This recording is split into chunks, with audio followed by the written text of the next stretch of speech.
40 വർഷം പൂർത്തിയാക്കുന്നു. കേരള കോൺഗ്രസ് നേതാവ് KM മാണി മാത്രമാണ് ഇതിലുമേറെക്കാലം തുടർച്ചയായി നിയമസഭാംഗമായത്. പുതുപ്പള്ളിയുടെ കുഞ്ഞൂഞ്ഞ്, സഹപ്രവർത്തകരുടെ ഓസി, ആഘോഷങ്ങളും ആരവങ്ങളുമില്ലാതെ നിയമസഭയിലെ 4 ദശാബ്ദക്കാലം പിന്നിടുന്നു. 1970-ൽ സിറ്റിംഗ് MLA-യും CPM നേതാവുമായ EM ജോർജിനെ 7288 വോട്ടിന് തോൽപ്പിച്ചു തുടങ്ങിയ പടയോട്ടം പിന്നീട് പുതുപ്പള്ളിയിൽ ഉമ്മൻചാണ്ടിയെ തടയാൻ ആർക്കുമായില്ല. 70കളിലെ ഈ യുവതുർക്കി ഇന്ന് കോൺഗ്രസ് രാഷ്ട്രീയത്തിലെ അമരക്കാരനാണ്. നിയമസഭയിലേക്കുള്ള 9 വിജയങ്ങൾ. 1977-ൽ AK ആന്റണി മന്ത്രിസഭയിൽ തൊഴിൽ വകുപ്പ്, കരുണാകരന്റെ മന്ത്രിസഭയിൽ 1981-ൽ ആഭ്യന്തരമന്ത്രി, 1991-ൽ കരുണാകരന്റെ കീഴിൽ ധനമന്ത്രിയും 2004-ൽ മുഖ്യമന്ത്രിയുമായി. KSU യൂത്ത് കോൺഗ്രസ് അധ്യക്ഷ പദവികൾക്കൊപ്പം UDF കൺവീനർ സ്ഥാനവും ഉമ്മൻചാണ്ടിയെ തേടിയെത്തി. എല്ലാം അർഹിച്ചത് ലാളിത്യത്തിലൂന്നിയ ആദർശ രാഷ്ട്രീയത്തിന്റെ വിജയഗാഥ. ഞാൻ പൊതുപ്രവർത്തന രംഗത്ത് വന്നത് ഏതെങ്കിലും വ്യക്തമായ ഒരു പരിപാടി ഇട്ടോ അല്ലെങ്കിൽ ഏതെങ്കിലും ഒരു സ്ഥാനം ലഭിക്കുമെന്ന് പ്രതീക്ഷിച്ചോ അല്ലെ ലഭിക്കണം എന്നുള്ള ലക്ഷ്യത്തോടു കൂടിയിട്ടുള്ള പ്രവർത്തനമായിട്ടോ അല്ല. ഞാൻ വളരെ ചെറുപ്പത്തിൽ തന്നെ ഒരു ബാലജനസഖ്യത്തിൻ്റെ പ്രവർത്തകനായി, പിന്നെ വിദ്യാർത്ഥി പ്രവർത്തന രംഗത്ത് വന്നു, KSU യൂത്ത് കോൺഗ്രസ്.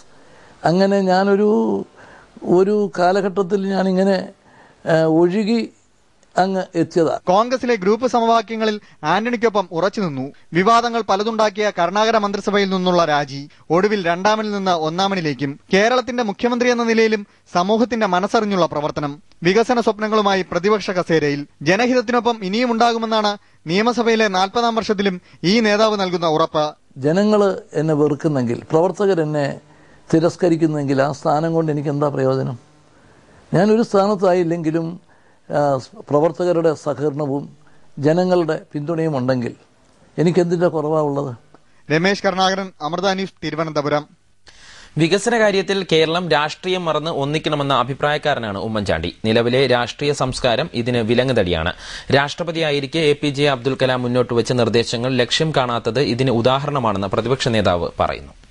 രാഷ്ട്രീയ ജീവിതത്തിൽ ഉമ്മൻചാണ്ടി അഭിമാനത്തോടെ ഓർക്കുന്നത് രാഷ്ട്രപതിയായിരുന്ന APJ അബ്ദുൽ കലാം നിയമസഭയിൽ നടത്തിയ വികസന ലക്ഷ്യങ്ങൾ ഉൾക്കൊള്ളുന്ന പ്രസംഗമാണ്. മുഖ്യമന്ത്രിയായിരുന്ന ഉമ്മൻചാണ്ടിയുടെ പ്രത്യേക താൽപര്യമായിരുന്നു കലാമിനെ നിയമസഭയിൽ അതിഥിയായി എത്തിച്ചത്. പൊതുപ്രവർത്തകൻ എന്ന നിലയിൽ സംതൃപ്തി നൽകിയ മുഹൂർത്തം.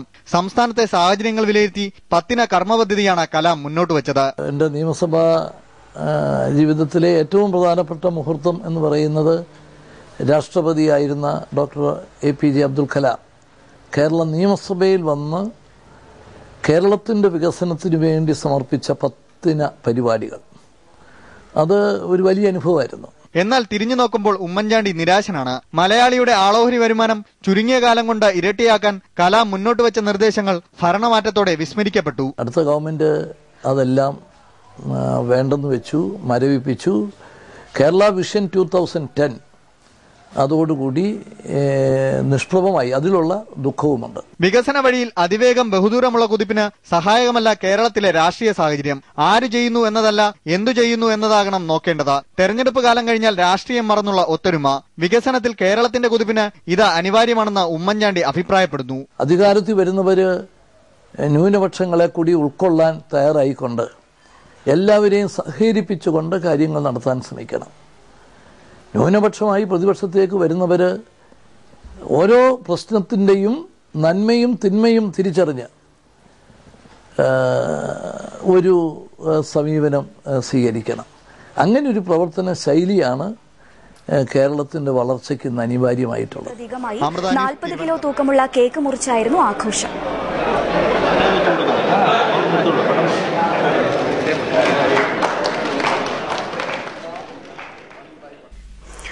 ആന്റണിയെ പുറത്താക്കി മുഖ്യമന്ത്രി കസേരയിൽ എത്തണമെന്ന് ഒരിക്കലും ആഗ്രഹിച്ചിട്ടില്ലെന്ന് ഉമ്മൻചാണ്ടി പറയുന്നു.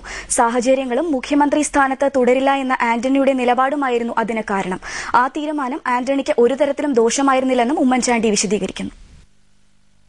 40 വർഷത്തെ നിയമസഭാ ജീവിതത്തിനിടയിൽ ഒരു തവണ മുഖ്യമന്ത്രി, കരുണാകരന്റെയും ആന്റണിയുടെയും നേതൃത്വത്തിലുള്ള മന്ത്രിസഭകളിൽ അംഗം.